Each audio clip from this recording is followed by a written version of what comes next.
Walang nanonood sa'yo? Walang nag-share ng mga post mo? Konti lang ang viewers mo sa tuwing nagde-live ka? Hindi ka sinusuportahan ng mga kamag-anak mo? Kaibigan mo? Kakilala mo? Kapitbahay mo? Pinagtatawanan ka dahil sa pag-reveals mo? Pinagtatawanan ka dahil sa paggawa mo ng mga content? Ito ang tatandaan mo. Huwag kang huminto. Huwag kang susuko. Huwag kang papaapekto sa sasabihin ng ibang tao tungkol sa'yo. Ipakita mo sa kanila na may mararating ka.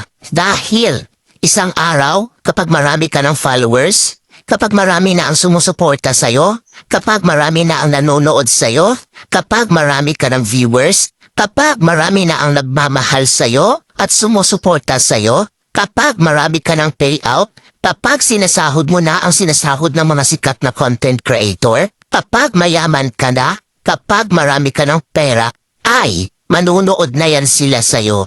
Sila na ang kusang lalap.